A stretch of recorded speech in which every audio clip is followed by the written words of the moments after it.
I want to welcome everybody to the Human Services and Community Safety Committee meeting.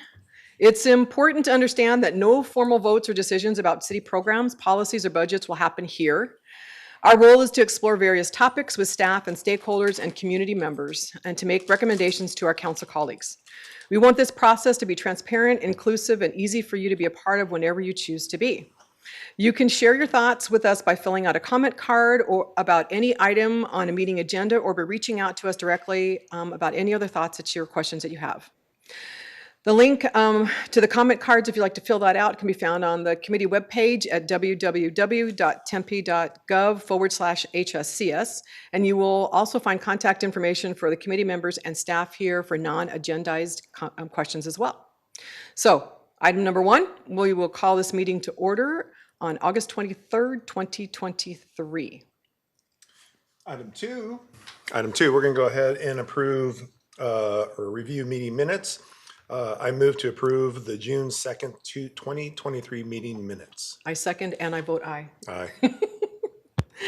Okay, so the next is item number 3. The committee welcomes public comment. According to the Arizona open meeting laws, the committee may only discuss matters listed on the agenda.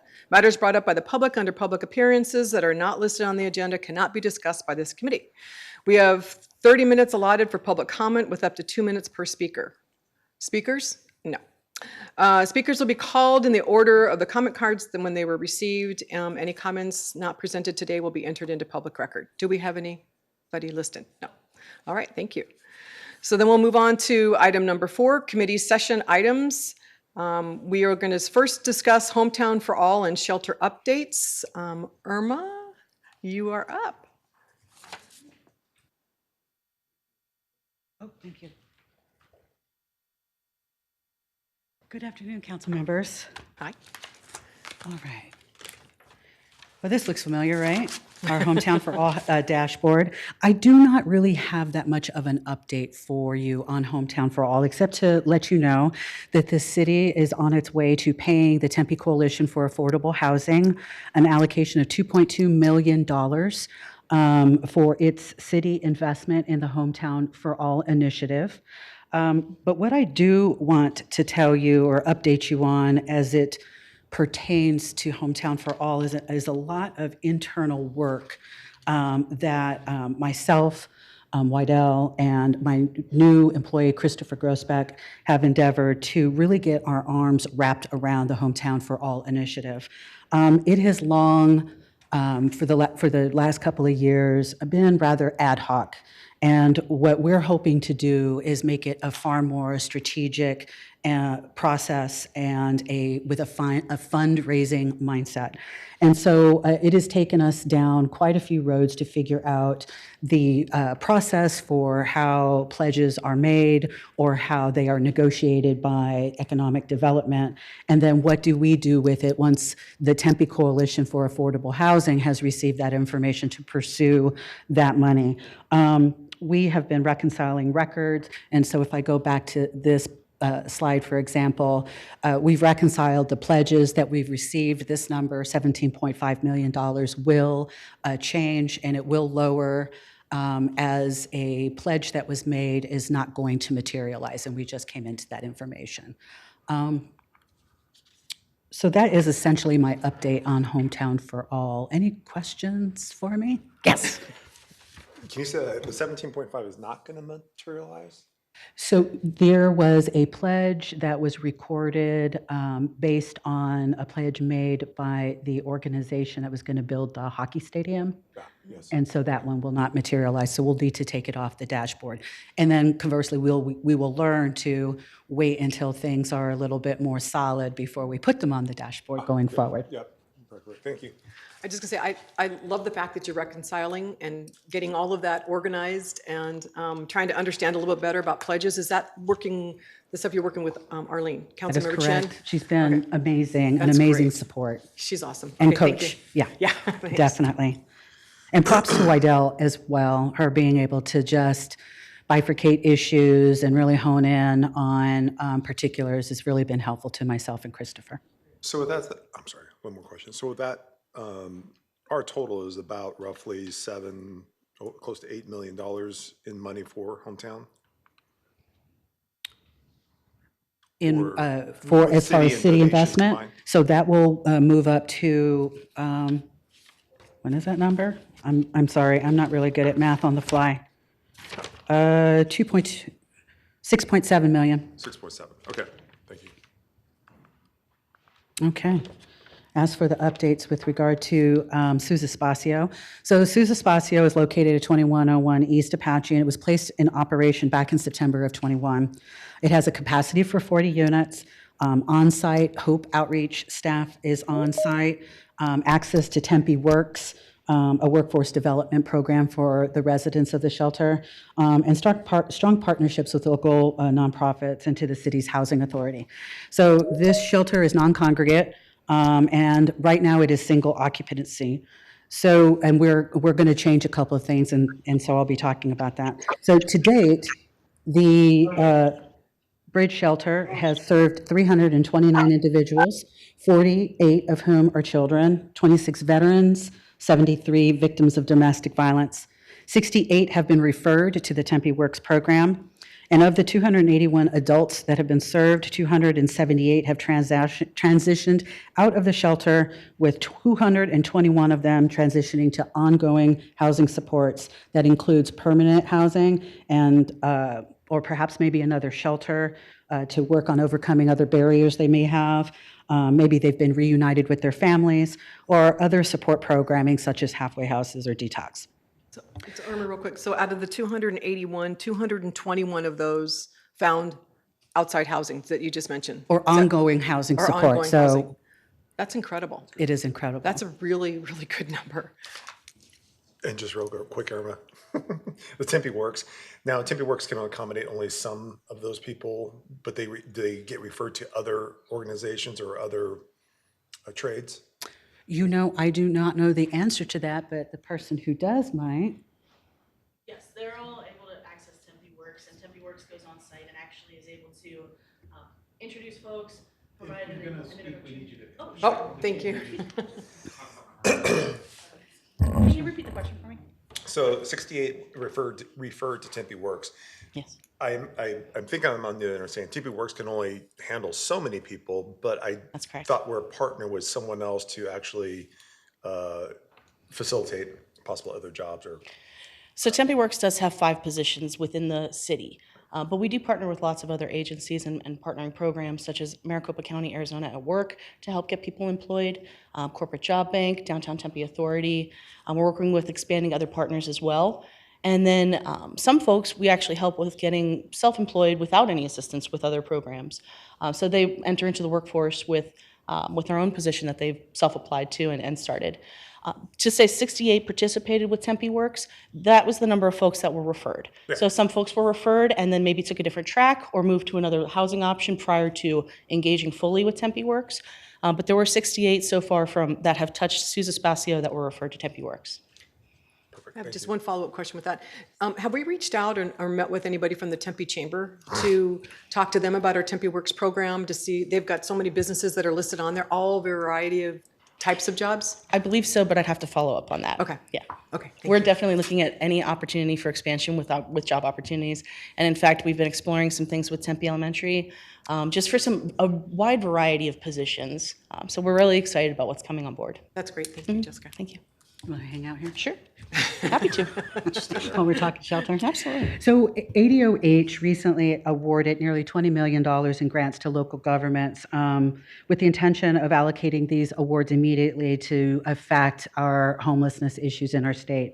And on June 5th, Tempe was notified that it was successful in its grant application. We received award a little bit more than $929,000.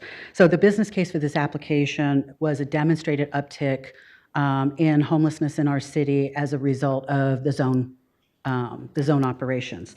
And so to that end, we applied for a grant.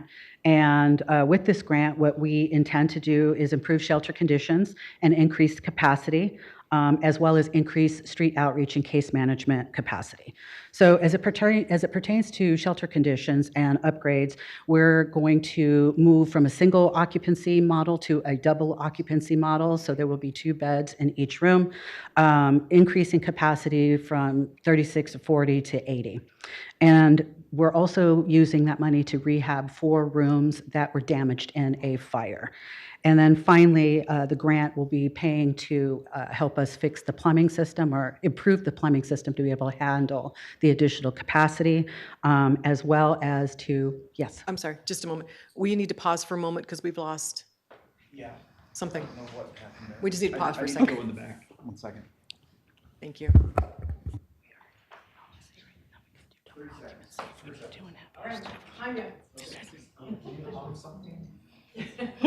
I'm sorry? Hello? You don't want to hear me hum. So there were just 4 rooms that were damaged? That's correct. Not just, that's a lot. No, yes, and Yes. mhm. Correct.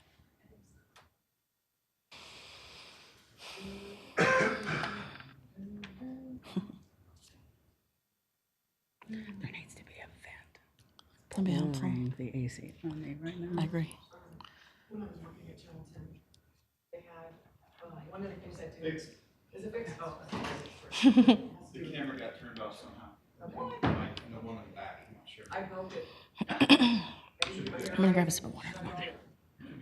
All right, thank you, Irma. Okay. So I was also going to just say that we're also decommissioning a pool that was on site. So we just recently had it filled and it's, safety locked and all that good stuff. So that is not an issue on our property anymore.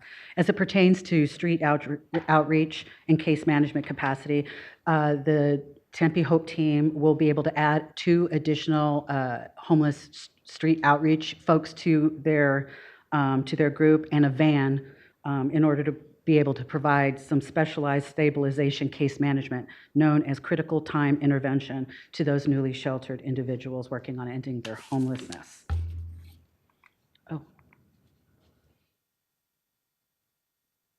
Okay, what's going on? I'm missing a slide. Oh, no, that's the slide, isn't it?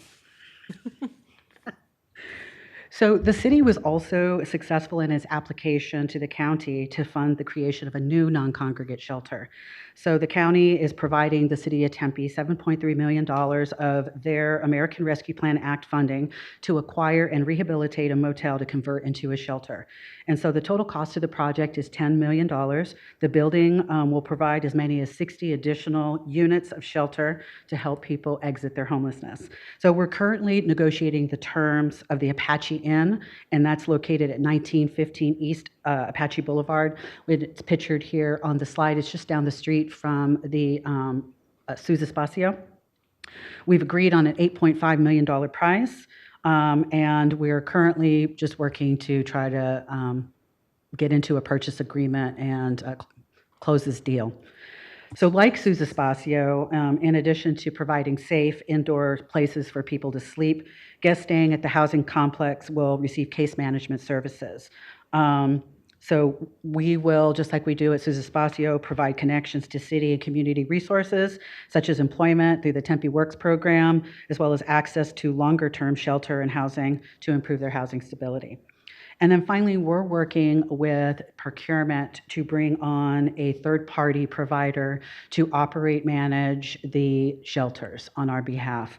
And so they will take care of everything from intake of guests to the day-to-day operations and management of the shelters, as well as provide appropriate case management for the shelter guests. They will be doing this to get everyone housing ready without duplicating work that's otherwise performed by the city. And so we hope that this will take effect in September. So that is when you council members can expect to see it on your agenda.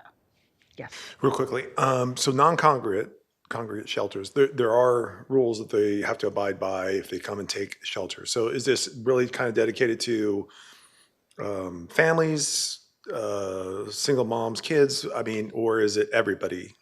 As long as they're accepting rules of the shelter?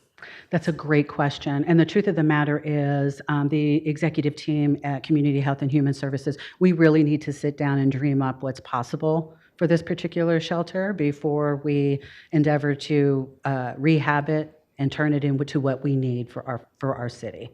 So those conversations will be happening. Okay, for this one, and then the one presently, that's still non-congregate, it still has rules, a blot for anyone who takes shelter. That is correct. Okay, got it.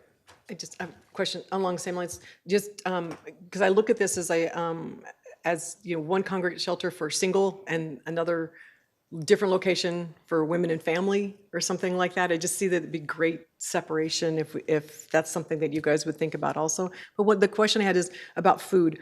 What do we recommend to the people that are in these shelters to do for food? Because we give them the shelter, but we don't have a restaurant. Right. So that's absolutely correct. And I think the suggestion that you made about looking at the rooms and the spaces to see if there's an application there for different populations, I think that's great. When it comes to folks that are moving in, that's a question that we ask at intake immediately. So we do have some donation food on hand so that we can get them started with, here's some snacks and water, and are you good for the moment right now? Also, do you need a food box? So can we connect you with a place that's going to be able to provide you with a food box? Because each room is outfitted with a refrigerator and a microwave. On top of that, we have plenty of resources to be able to show folks where meals are being provided professionally. So say places like Paz de Cristo or places that are formally distributing meals through their organization. And so we connect folks with all of those resources, as well as if folks are not connected with DES benefits, that's an option for us to make sure folks are connected with healthcare, SNAP benefits, so that they have food stamps to be able to purchase what they need and what works for them the best. That's great. I was also just thinking about our faith community. You know, like my church, we're always looking for other ways that we can help and serve the community that we live in. And I just think that that would be another way to reach out to our faith community and ask them if they would be willing to bring in food or to help also. Because they want to do this, so that would be great. Thank you for that. That's a great suggestion. We're actually exploring that. And I think the piece of that is the food storage piece, if we Yes. have leftovers and those kind of things. So Yeah. definitely something that's on our radar that we'd love to be able to implement at some point Are there refrigerators, little refrigerators in each room? in each room. Okay, cool. Yes. That's great. Okay, thank you so much. That concludes my presentation. Any further questions? Yeah, here's a good one. Here's a good one. Is that what you? Yeah, just, very good. So the ratio between people coming in to wanting services and versus Care 7 or a 911 call that might bring a person in, is there a breakdown on that? And do you follow what I'm saying? Sure. So if on our weekly updates and our progress indicators page, we break down literally every engagement that the Hope team is having. And if you see on there, you can see weekly and aggregately since April of last year, we've been connecting which engagements are case management engagements, which are really fruitful engagements towards accepting shelter. Then you can also see the number of folks that actually, through the engagements, accepted shelter or accepted moving into with family or friends that we verified that they could move into, or self-resolving and helping us get them into their own unit directly from the streets. So all of that information is on there, and we're happy to adjust however y'all would Yeah, like no, to. that's always intriguing to me because, you know, so often you might touch an individual 5, 10, 12, whatever, 18 times, and when did they take the services or when did they commit? You know, that's kind of a good tracking versus the person that might, you know, there's so many different characters, you know, a person that's like, I'm just out of my house, you know, I need somewhere to go versus I've been on the streets or I've been on the streets for several years and now I want something to go, that breakdown. Yeah. I think that when we look at shelter, we have the ability to look to some extent at that breakdown of the number of times that folks have been touched regionally through the homelessness system before they entered shelter. But you're right, there's a huge difference between folks that are first-time homeless and then folks that are maybe chronically homeless and have been on the streets and have maybe larger barriers. So you're right, there's a wide variety there. Interesting stuff though. Yeah. Anyways, thanks. Thank you so much, Irma. Thank you for the information that you gave us. I love all the work that you're doing and what your team is doing and everything that we can do as a community to take care of those most vulnerable you guys are doing. So thank you so much. Thank you very much. I'll bring that back to my team. Thank you. All right, you are right up at the. I'm next. You're up here, you might as well stay. So item number 2 is we're going to do talk about regional collaboration with Jessica Wright. Correct. Thank you. And thank you both for allowing me the opportunity to speak on this. It's really nice to be a part of a city that prioritizes regional collaboration. And our Homeless Solutions team is very committed to working not only locally, but also regionally to work towards ending homelessness. Hope in the Homeless Solutions team is often defined by the person-to-person interactions that we have. And That could be on the street during street outreach or in shelter operations, but in fact, they actually just recently won an award by Downtown Tempe Authority for the social impact for the 2023. So we're really proud of all the direct service work that they do, but there's so much that people don't hear about regionally that we do that I'm excited to tell you about. So the City of Tempe is actively participating in many regional efforts. Not only that, we really believe it's important that we have different levels of leadership throughout all of these meetings. So I'm going to start by talking about the meetings that we participate in through Maricopa Association of Governments, a large organization that helps us all collaborate regionally. These meetings, again, are with local leaders, local jurisdictions, and are happening regularly on a biweekly to a monthly basis, depending on the meeting. So first off, I'd like to say thank you, Councilmember Garland, for co-chairing the Local Jurisdiction Committee for us. We have a lot of our Community Health and Human Services leadership in this meeting. So both, obviously, our council member, but also our director, our deputy, and myself as the manager. And in this space, we're really discussing the standardization of regional jurisdictional tools, strategy discussion on regional efforts and the zone efforts in Phoenix, and then really a focus on regional data sharing between cities. In our MAG Continuum of Care board meeting, our Community Health and Human Services director and our deputy attend this meeting. And here we're receiving updates on community adopted best practices. They review the quarterly homelessness trends report, and they establish continuum of care performance recommendations. There's also a big effort in the Pathways to Home initiative, which is really a regional effort to help increase safe housing options and diverse partnerships for the region. We also attend our emergency shelter work group, both myself and the HOPE team coordinator. Both of us are in attendance in the next two meetings, the emergency shelter work group and the outreach collaborative. And in the emergency shelter work group, we're really focused on bringing together both city-operated shelters, city-contracted shelters, and nonprofit shelters together to talk about what's working and what's not working and how to best collaborate. So here, they're also looking at combining everybody's information to create a regional roster of shelter availability on a daily basis, so that there's just more collaboration, occupancy, and just make sure that we're utilizing all the shelter availabilities that are out there in the region to help end homelessness for us. There's also currently some work being working towards evolving that from an internal document to a public dashboard. And so we don't quite have a date on that yet, but it's coming. So that's pretty exciting. In the outreach collaborative, this is where we're really focused on the outreach teams throughout the region coming together. Many cities have multiple outreach teams together. We work together with, again, other cities to try to make sure we have solid connections for when we get requests or they get requests from people that are outside of the cities that they serve, so we can reach out directly. One other thing that we're working on here is just a review of things like chronic homeless verification letters, different tools that we can make sure everybody's standardizing so we can provide them appropriately throughout the region. And then finally, we have the MAG Lived Experiences Committee, and I think this one's really exciting because I'm sure you all are aware, we really prioritize lived experience as a real tool for our HOPE team members. So many of our HOPE team members have either experienced homelessness, been through recovery, incarceration, or any combination of both. And so the Lived Experiences Committee, we have two HOPE team members there participating. They're working towards creating a shelter bill of rights for residents, which from a perspective of somebody with lived experience, I think is very valuable. And they're working on building that out to create regionally for everybody to use. So,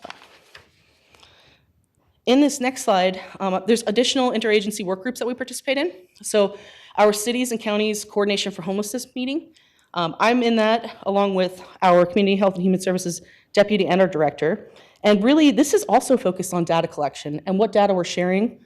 And it's actually a smaller group to advocate for greater data sharing to the larger MAG continuum.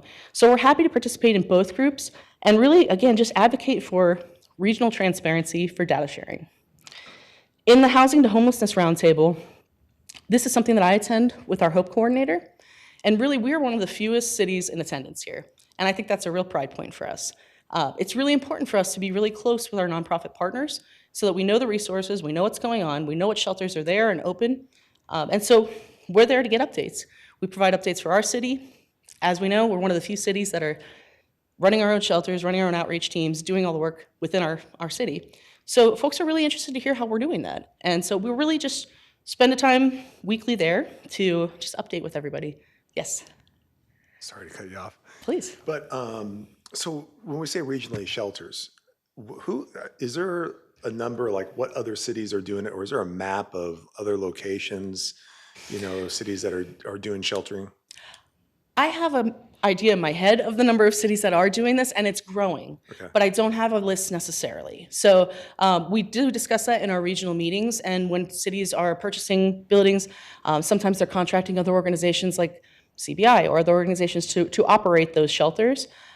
So each city's doing things a little bit differently, and we're all, I think, kind of collaborating to figure out which path is being successful. But I don't have a necessarily list of who, but our model is being replicated. That's good, because I chair one of the MAG committees with Health Services, and that's one of our questions we're going to try to ask is what other communities are part of the system, and collectively, how are we working together too? So I think that information is going to be asked for and soon coming. Absolutely. I can share, I know that when it comes to outreach teams, there are more cities that have outreach teams, like Phoenix. I know Avondale is expanding theirs, like dedicated city teams. When it comes to shelters, that list is smaller, but I can share. Got it. Thank you. Yeah, absolutely. And so the last item on this page is really the heat relief program, the heat relief network. And so I'm in those meetings really year-round, because once we wrap up the heat relief network for September 30th, we're already starting to gear up planning for the next heat relief network, or the next heat relief season the next year. So really, heat relief runs from May 1st to September 30th every year. There is regional discussion of expanding that to April 15th to October 15th, but that hasn't happened yet over the last 2 years. I'd anticipate it coming up in the next few years, though. And so really, it's where we discuss a entire map of the region. We itemize where heat relief sites are, as well as respite centers and cooling centers. And so there's a map anybody can access for easy access that'll give them all the details about every center, really. And so that is the main focus there. Okay, on this slide, I want to talk about regional collaboration for coordinated entry. One of the things that the HOPE team and the Homeless Solutions team does is work within a coordinated entry system. And what coordinated entry is basically a process developed by HUD to work with each individual, provide an evaluation and placement into a housing program that's appropriate for what needs they have. So identifying the needs and then connecting them with programs and services. And again, this is a regional network. It's run by the Human Services Campus. And so we participate in many different ways. The HOPE team is a coordinated entry point. So we are the point for the city of Tempe to be able to get on these regional lists. We participate in a monthly single adult coordinated entry collaboration meeting, and that's where we look at the practices and standards. But weekly, we're in these other 3 meetings, the single adult case conferencing, and then case conferencing for 2 additional specialized populations, our youth and our Native American citizens experiencing homelessness. In these meetings, we are receiving information from the regional network of who is getting to the top of the wait list of many different regional housing programs. So when people ask what, the HOPE team, tell me why the HOPE team, what they're doing. The big, huge thing is that they are a point for a huge regional network of housing resources. Connecting with them helps get on all of these housing wait lists regionally. So they're continually working with these systems to make sure we're connecting people at the top of these lists to those housing providers with a warm handoff, both if they're in our shelters or if they're on our streets and we know where they are. The other portion that's not on this page is that we participate in a family coordinated entry program. That's run by the UMOMS Family Housing Hub. And so that's not necessarily a single meeting. That's a live system that is operating 24 hours a day, 7 days a week. So we are connected directly into that system and work directly with the Family Housing Hub regionally to work also towards ending family homelessness. So that's a little bit of a big system. I don't know if there's any questions on that in particular. I just want to say, so this isn't the only meeting you have per month to come in here? Nope.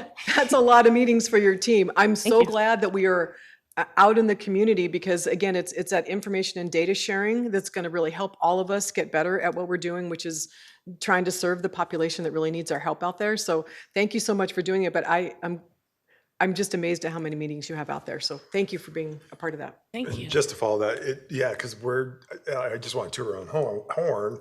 I think we're doing a lot. Actually, you guys have done a tremendous job. Your team has done a tremendous job and really trying to keep advancing and making the process better, which I enjoy and stuff. And I love to share, the things that we do. And I'm so glad that we have you guys and to eventually expand the Care 7 program too one day. But on top of that, are you done? I have one last Go slide just for on it. an update from Phoenix. Yep. I just figured this was a big, people big. don't necessarily know much about this system, so it's a little bit complicated. I want to make sure I explained it properly. Yeah, thank you. Yep. The last slide is really just about regional collaboration with the Phoenix efforts in the zone and just heat relief. So a real brief update on this is that originally Phoenix identified that between December and May, they were posting things, but people were returning to the space after they had folks remove the encampments. So the efforts really started at the end of April to begin this really intensive cleanup efforts. The city of Phoenix is going out and providing posting, major proactive outreach to folks that are there weeks ahead of time to give them heads up of what's happening and a timeline. And when they go out each time for an actual cleanup at an encampment, they're reporting a 66% rate of acceptance of services for folks that are at those encampments and on the streets there. So they have also purchased a open encampment space that is currently being outfitted. They're seeking providers for it, putting up shade structures, putting up trees and things like that. And they're anticipating that that's going to be able to be used within September, possibly the end of September. And it's going to have the opportunity to be used for up to 3 years. So they, at one point, had shared that it could serve up to 200 to 400 people. So that's what's happening there. And on top of that, we have an additional heat relief center that opened in Phoenix recently. And DES is actually going to be running that heat relief center out of the old Vital Registration Building at 1818 West Adams. And so they're running that 7 days a week. And the best part about that is, just like any heat relief center that is frequented, the DASH, the free transit in Phoenix, drops folks right off out front. So it's great stuff that they're expanding that and identifying that need. And with that, really, that is the last slide that I have, and I'm happy to answer any additional questions. And just thank you for letting me speak on some of the extra efforts that don't get really highlighted that the Hope Team and Homeless Solutions really is into every week and day. That's an awful lot. I mean, honestly, I'm going to save that information so that I can share that with people when we talk about all the things that we are reaching out and trying to do to make it rare, brief, and one time. Yes. You guys are really working hard. Thank you so much. Thank you.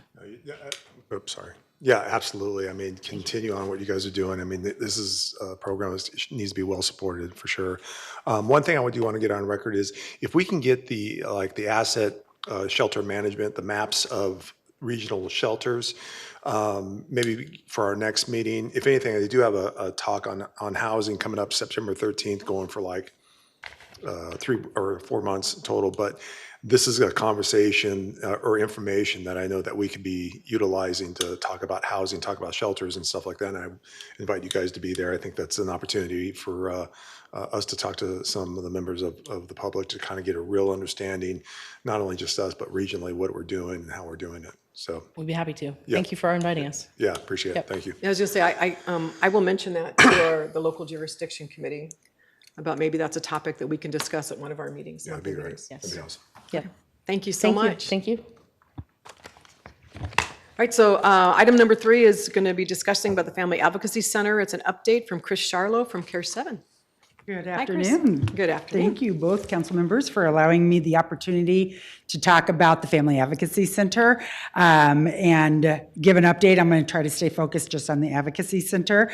As you know, we have been working toward that goal for a long time, and we were really lucky to get the ARPA funding to be able to find a building and move in and set it up. This is in partnership with Community Health and Human Services, Tempe Police, and ASU. This is a partnership between all of us. So I wanted to give you just a little bit of an update. I think everybody's pretty aware that Victim Services is a program under the Care 7, in the Care 7 work group. So we work really closely with victims of crime, but with PD as well, to make sure that every victim of a crime committed against them in the city of Tempe, whether they live here or they're visiting here or going to school here, gets a referral to the Victim Services team.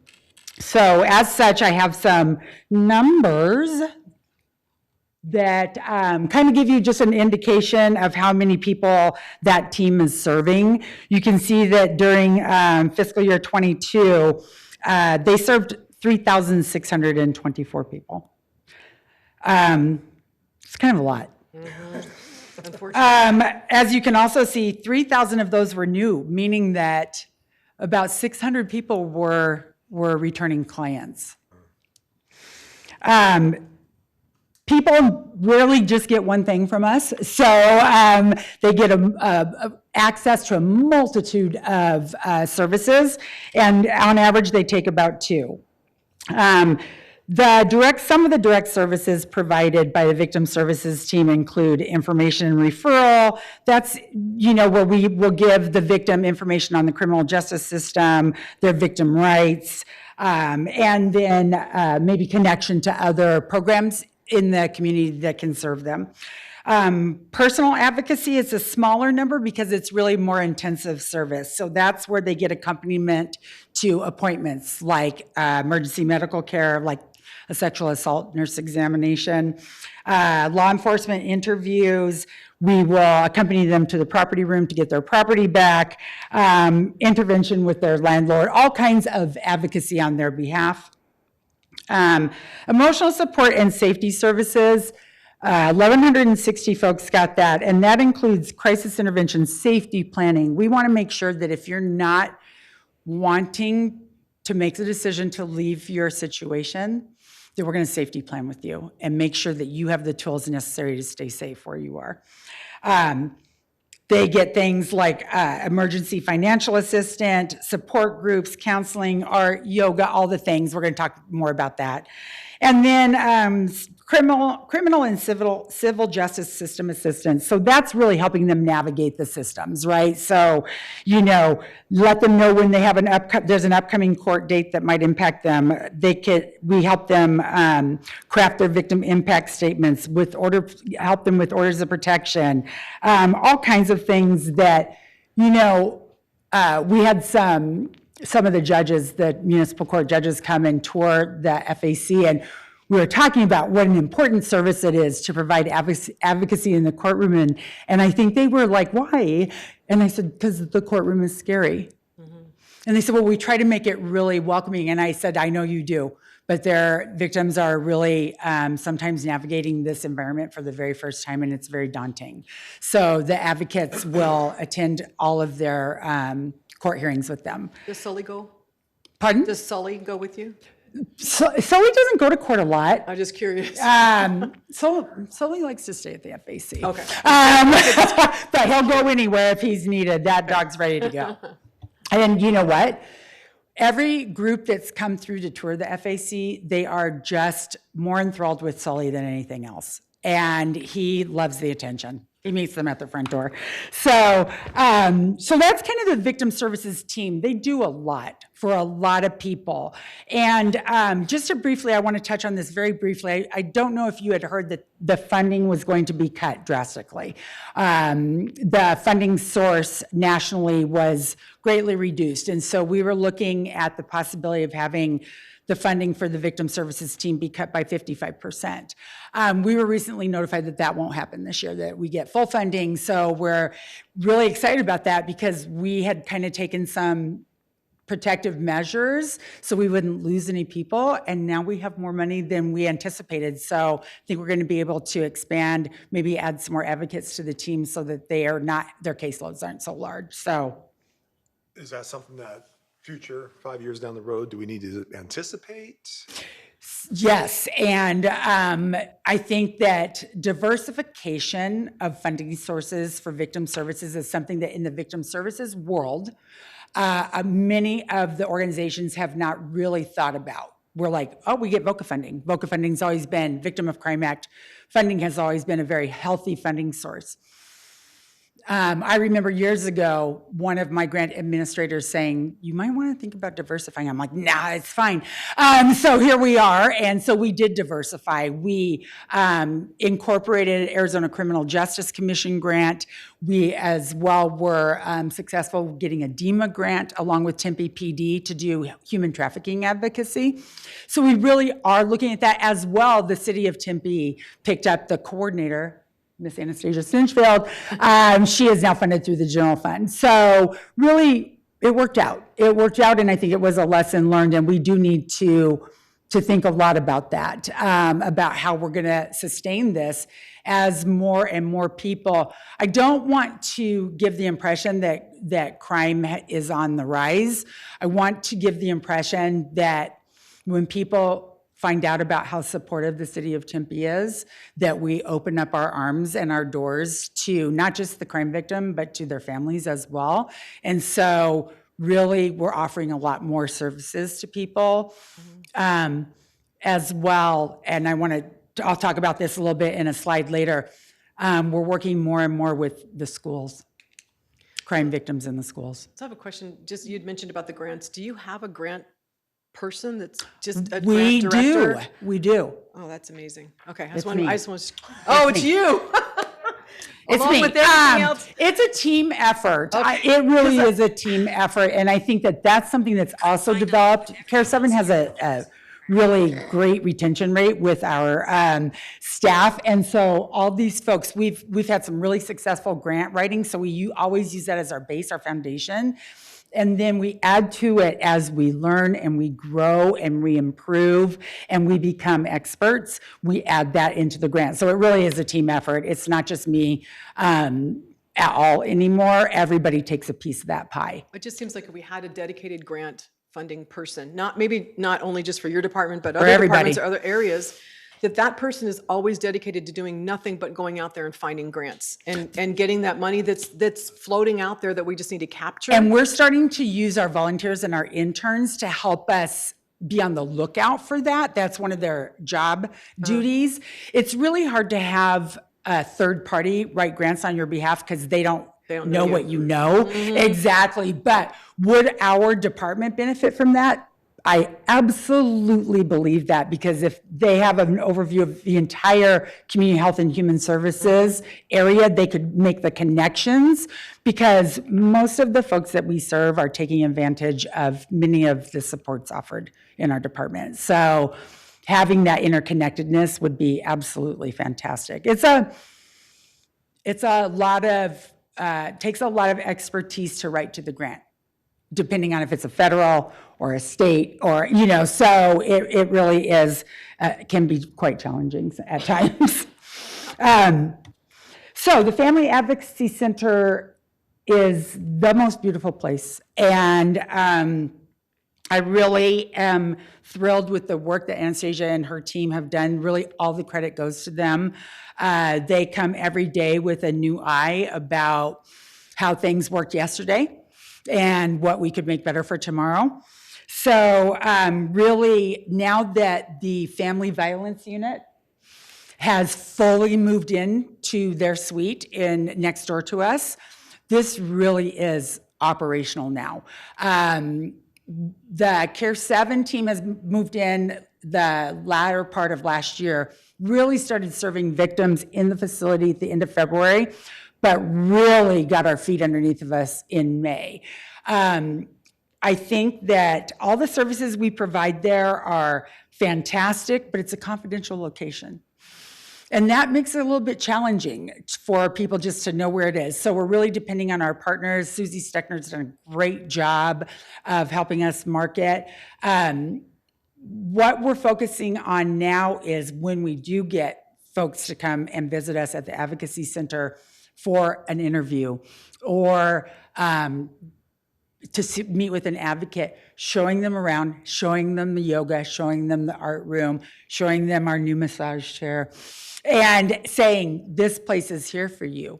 So in addition to all the services that we offer, we have a courtroom. We have, the equipment has arrived and is installed, and we do orders of protection from there, and we hope to have a DV docket very soon where we will do court hearings so that victims of crime can be in the FAC and perpetrators of crime can be in the courtroom. So that has been supported by Judge Kane and the rest of the judges, and they are very excited about that opportunity.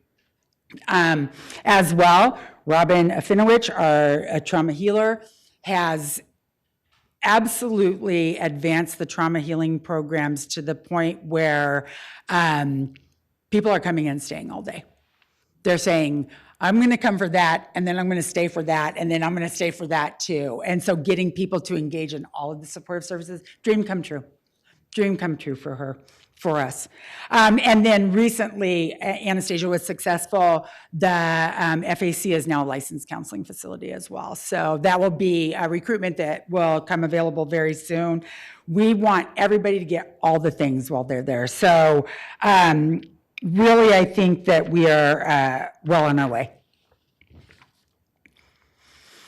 The purpose of this slide really is just to show the interconnectedness, not just with Community Health and Human Services, but with our community partners as well, TCAA and other, obviously HOPE, and then other agencies. We really want this to be a place where if the crime was committed against you yesterday, we're here to help you through that trauma. If it was 20 years ago, we're here to help you through that trauma. And so working with all of these work groups and agencies is a daily practice for us. You may not know that we have emergency units of our own, courtesy of Irma's work group. So we have two condominiums, actually, where we can house victims of crime for up to 90 days. So give them a time to get back on their feet. So those are almost always full. We also use the TBRA program for victims of crime. So the housing component is part of what we're doing. It's the immediacy, the crisis, the criminal justice system advocacy, and then the ongoing advocacy and helping people really kind of do life on their own if they've chosen to leave an abusive situation. And for some people, it's the first time they've done life on their own. So it's a process. I can't really emphasize enough the connection to the youth specialists and the case management.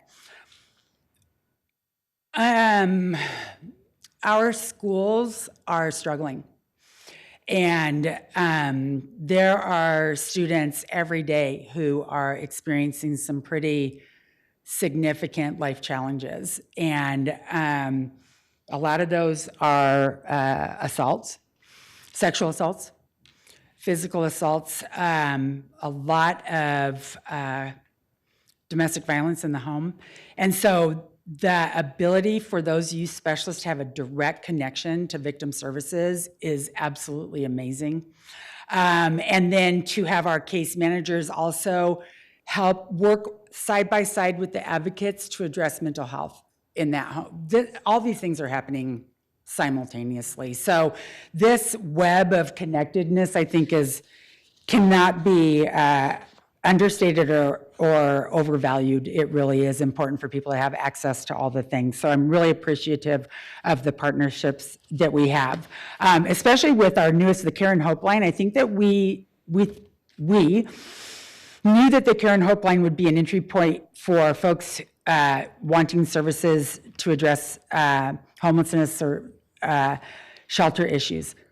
But it's also the entry point for the FAC and victim services team as well. So really that Care and Hope line is encompassing all the things. It's amazing. This Karen Hope line. That one that you have single-handedly been able to really direct a lot of people to, it's amazing. It's amazing, and with my leadership support, we are looking at adding in some cue and call recording that's really going to get people the message, hey, you're important to us, hold on, we're on the phone helping somebody else, but hold on, we're going to help you as well. And then the ability of that team to de-escalate callers. A lot of people calling 8004 are experiencing a crisis.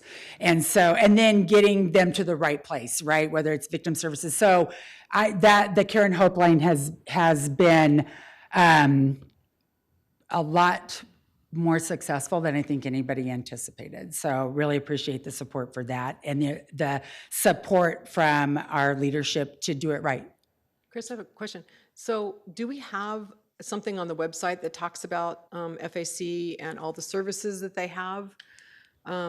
Just so, Yes. because some, It's under development. Okay. We do, and I heard you before the meeting started, and I think that pictures are really important. We have to be really careful about the Right. FAC, but I do believe that that our website is going to be more friendly. We're taking a lot of that training and helping to populate a lot of that ourselves. I would love for it to be a bit more interactive and to show our connection to the MACDV Council and what we're doing as a regional effort. And that even if you say you go to school at ASU, but you live in Avondale, making those connections for people as well. So yes, we do have a website and we're looking at making it from our perspective a little bit friendlier. yeah, so what I was just thinking is that, we have the Karen Hope line that we show.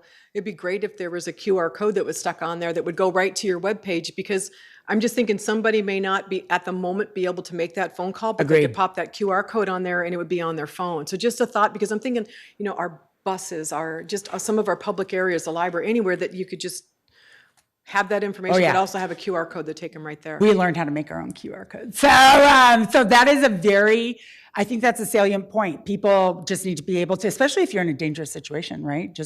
But all the youth specialists use the QR code as well. So you can make at the schools, you can get a referral to the youth specialists with the QR code. QR codes are amazing. Okay. So Thank you. point taken. Thank you.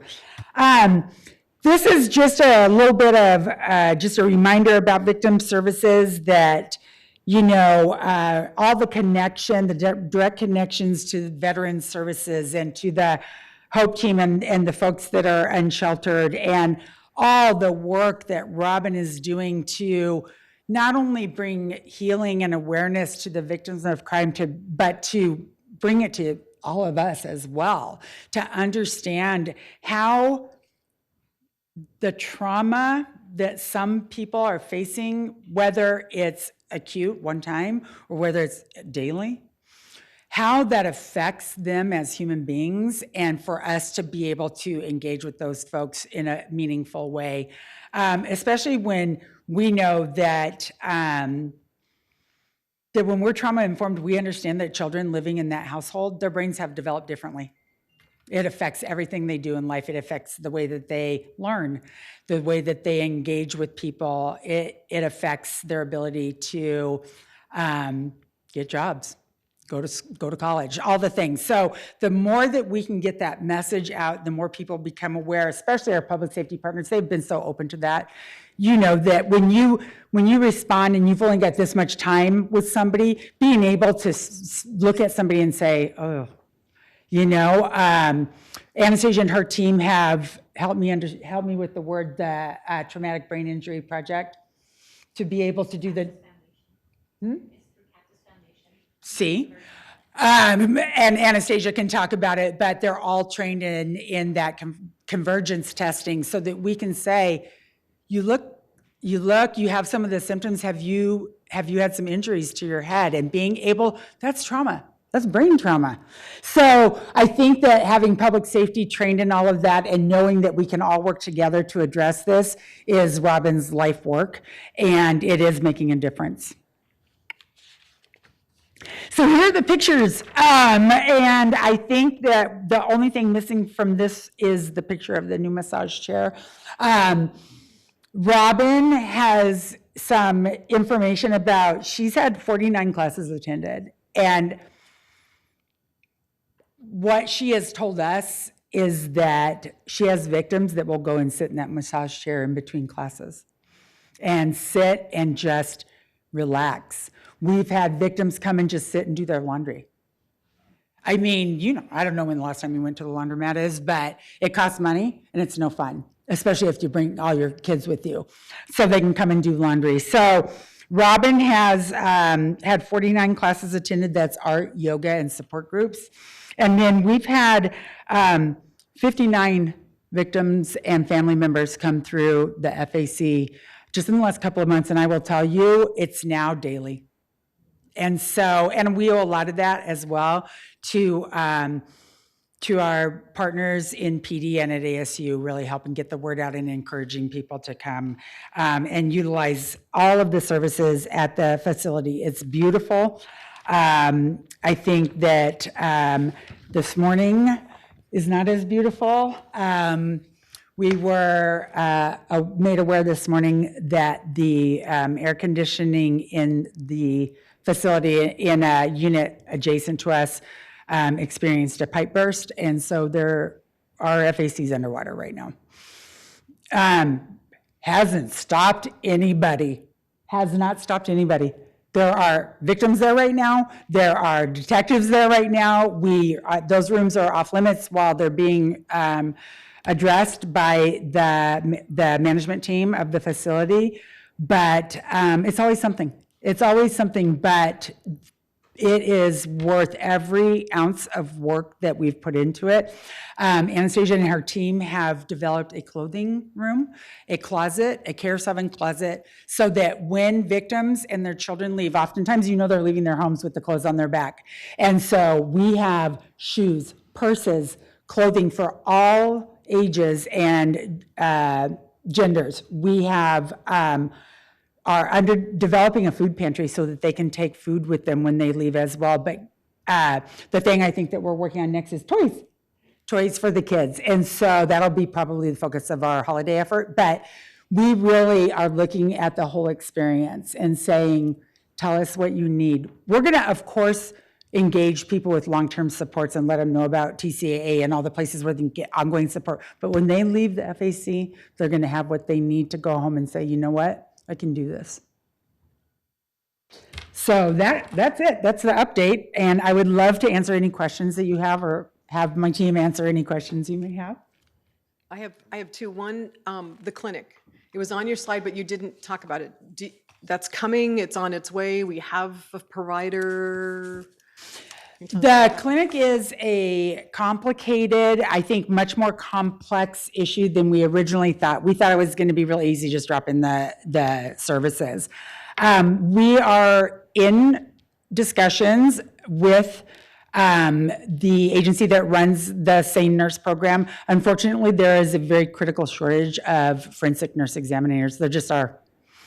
And so there's not enough to go around. So we're still having to share. So we haven't fully, I think, dropped on if we want to just do forensic nurse exams or if we want to offer basic medical needs at that site, right? Where we would have an actual nurse who would be able to do basic medical exams on not just victims, but children as well, right? These kids who maybe aren't getting basic health care. So our leadership in Community Health and Human Services, and we're all working together to try and figure out what is the best thing. And I think that a lot of that is seeing what the needs of the FAC are. So now that we're really starting to get some traffic, being able to figure out this is what we really need and let's go that way. So what else can we do to help make the victims, your clients, more comfortable? Or what are the other, you don't have to give me a whole list of needs right now, but if there are, I mean, we want to make sure that the people are comfortable there that need those services. It's so important what you guys are doing. Thank you so much for all the staff for what you're doing. Right now, a industrial size shop vac would be great. But I think that really we do have a lot of support. My leadership is as well. We're looking at how we can take monetary donations that are of a larger size. So we're exploring that. We've just purchased a privacy fence. The outdoor area is not well appointed. And we know that as the weather cools down, that our victims are gonna wanna be outside a little bit, maybe to smoke, maybe just to decompress outside. So I would love to develop that area. My husband will be installing that fence, and we'll see. I would love to have patio furniture, things like that, but I don't think right now there's anything that we need. I would just encourage what I would like, and I think Susie Steckner's probably back there and she would say yes to this. We just need word of mouth. We need people to know that the facility is there. If you need it, if you need the services, if you want to come, call the number. Okay, and then could you, which is great, thank you so much. Can you give us, or have a list, or maybe Susie, work with your department on the list of the things that you need? Like you said, just said you were looking at having a food pantry. Yes. Looking at collecting toys. Those are those things that we can put out on our social media that says, drop it off at, I want to say City Hall, but I don't know, drop it off at the library, or have a basket somewhere, because our community is so willing to help out when they can. But if you gave us a list, we could share that list on our social medias. They and are, we'd be able and to help you. there's a food drive that's being conducted in November, and we're going to be a recipient of that. And I do think that the ongoing snack items for kids, when the kids come in, we like to have, we have snack baskets. We want them to be able just to grab a bag of chips. I know it's not healthy. I don't care. But, that kind of thing we're still exploring as well. So yeah, I appreciate that. And we will definitely, that might be something we can put on our website as well. Okay, all right, thank you. Thank you so much, Chris. Yes, you're no, it's welcome. great. You guys, all you guys, seriously, collectively, it's a collective effort, and you guys just do a tremendous job for us. So thank you. It is. I think that, last week, for instance, there was an incident in Tempe. I don't want to go into details too much, but a child died, and there was, uncertainty about the circumstances. And so that was a joint effort between the Care Southern Crisis Response Team, who responded to that call, and the FAC, the folks at the FAC, because we weren't sure. But just having a place where those grieving parents could be, while PD did what they needed to do, and we were able to support them. Rough day for everyone, but better than it could have been had we not had that space. So it was amazing. Appreciate it. Thank you so much. Thank you. All right, next, we got Paul Bentley, Deputy of Human Service Director. Paul, come on up.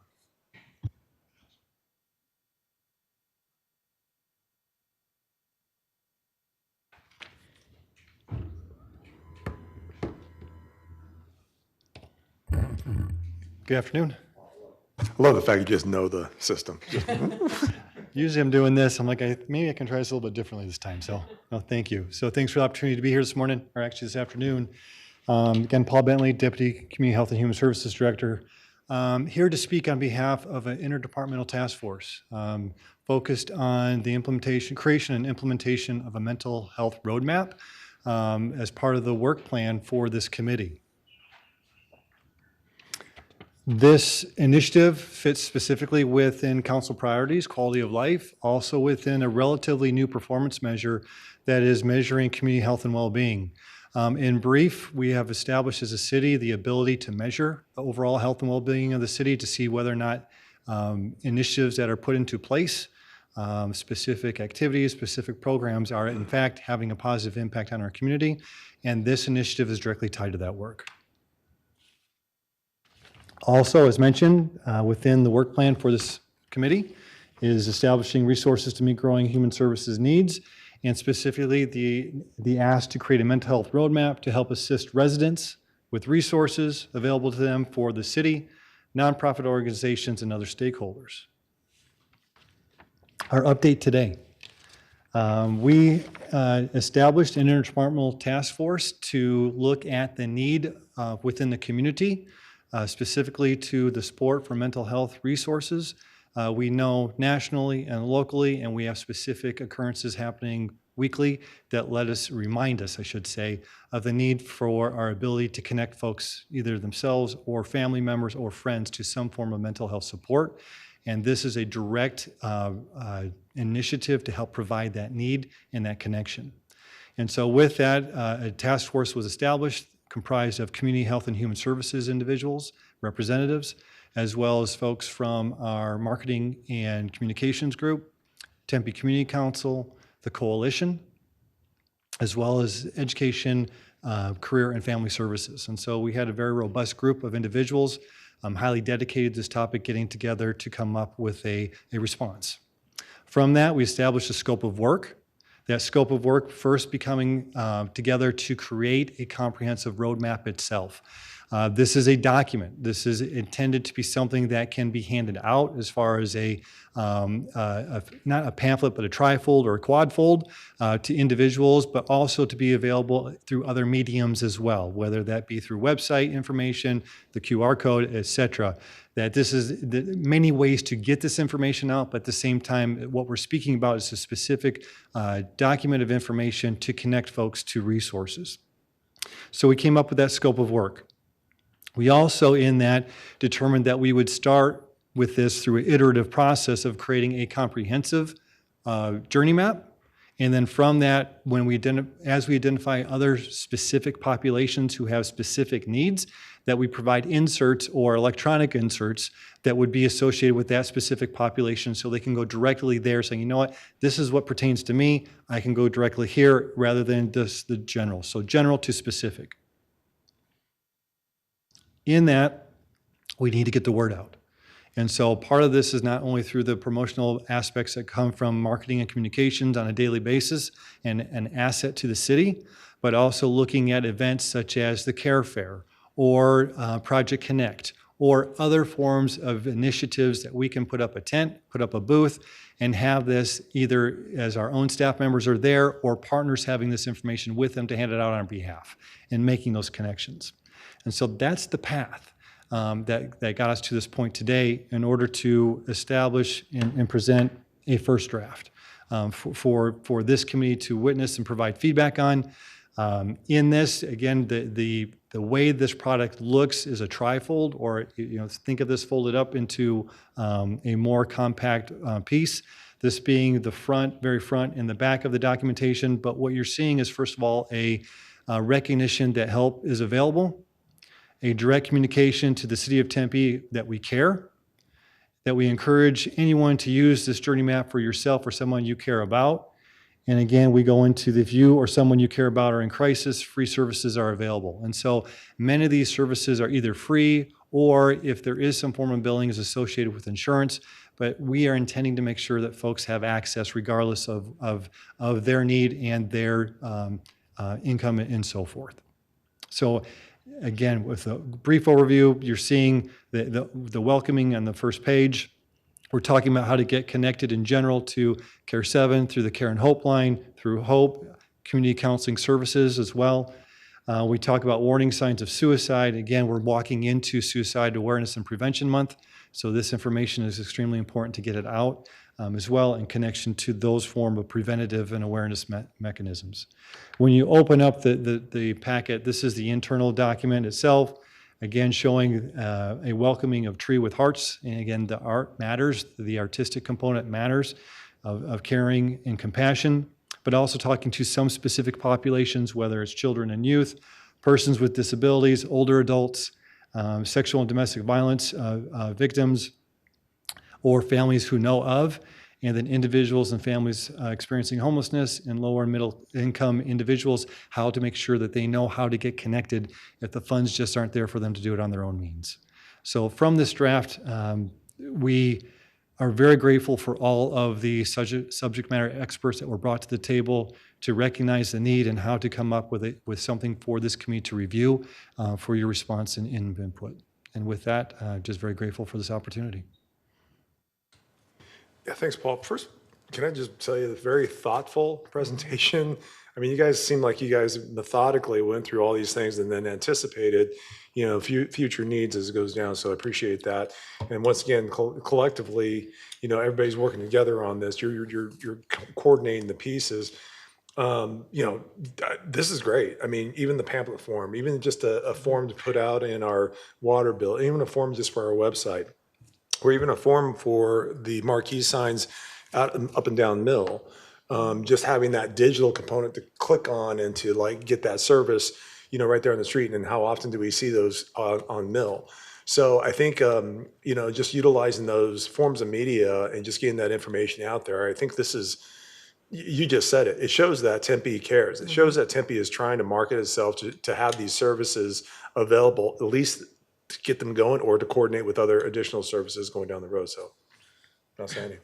Yeah, I'm so impressed with this. I like how it's broken down on the inside part with children and youth and adults, and makes it easier for somebody to find the information that they need. And I'm just thinking, you know, as a was on my neighborhood association board, I would love to have had somebody from the city mail this to me, and I get to hand it out to my neighborhood, or make sure that it's available at our neighborhood and one-stop area.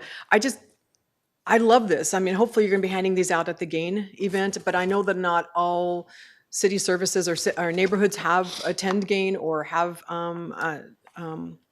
come to that event. But I just think that the more opportunity we have to get this out to the public, and I'm just thinking, even at my church, yeah, schools, yeah, send it out at schools. I just think have it at schools, send it to some of the churches here that can hand it out, or let their residents pick it, or their patrons pick it up on their way out. This is incredible. And again, I'm so honored to be working with City of Tempe staff. You guys are so incredible. This is going to it makes me want to tear up. This is going to change people's lives. So thank you. Thank you. Thank you. Again, thank you for your leadership leading this committee and the ask. And so knowing that it originated here, just thank you very much. Appreciate it. Thank you, Paul. Appreciate it. Okay, the agenda items for any future meetings for the HSCS committee will be announced at a later date. Keep going. Okay. And the next meeting is going to be Wednesday, September 20th, 2023 at noon, and we are adjourned. Thank you, everybody. Thank you.